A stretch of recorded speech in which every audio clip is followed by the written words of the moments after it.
queria até que você resumisse o que disse Hamilton Mourão e se a fala de Mourão representa o governo brasileiro ou não. É preciso o presidente Bolsonaro se pronunciar a respeito disso.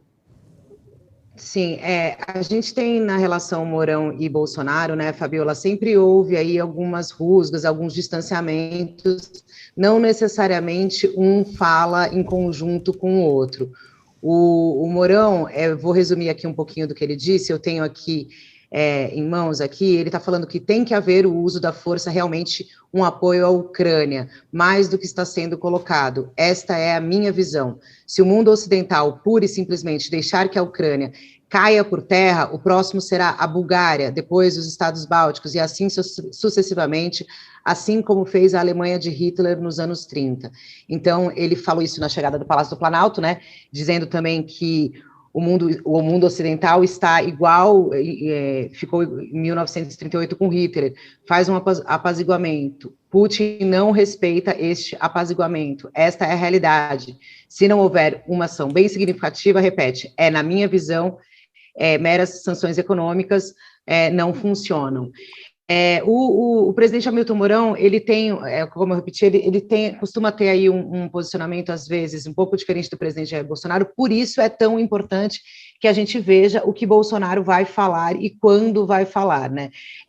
Por enquanto, o que dizem as fontes do governo e do Palácio é que, como eu disse mais cedo, toda a informação sairá por meio do Ministério das Relações Exteriores. Agora de manhã, Fabiola, teve uma entrevista coletiva deixa eu até pegar aqui o nome certinho dele,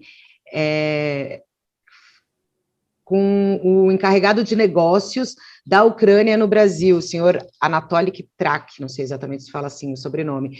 Ele ia conversar agora 11h30, meio-dia, mais ou menos, com a imprensa, e poderia dar detalhes aí em relação ao comércio, né, brasileiro com a região. Eu não consegui acompanhar a coletiva dele, devo recuperar aqui, também deve estar entrando notícias do que vem aí esse encarregado de negócios da Ucrânia.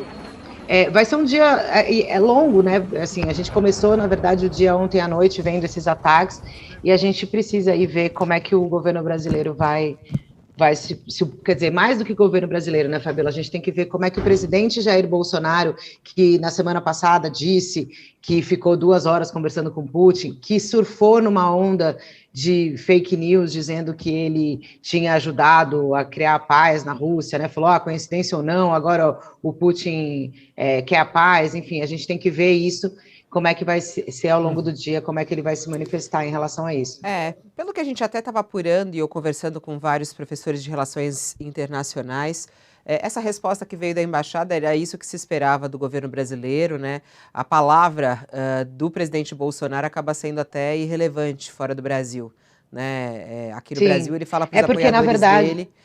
O próprio Barroso, conversando conosco há pouco, numa entrevista aqui com a gente aqui no UOL Entrevista, ele até disse, o Brasil não é um ator internacional com peso decisório relevante. Então, quer dizer, essa postura do Brasil é a postura que o Brasil adota em conflitos internacionais, né? A postura pela paz, pelo não conflito armado. E se o presidente falou alguma coisa fora dessa, aí sim vai ser o escândalo, né?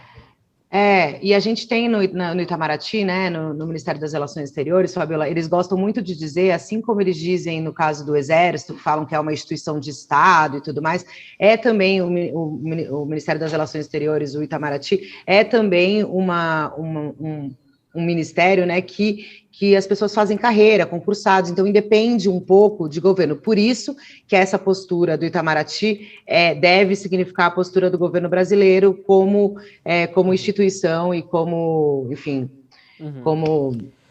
como país, né? Como vai se posicionar como a posição aí em relação de uma nação, à né? posição oficial de uma nação, exatamente. De uma nação.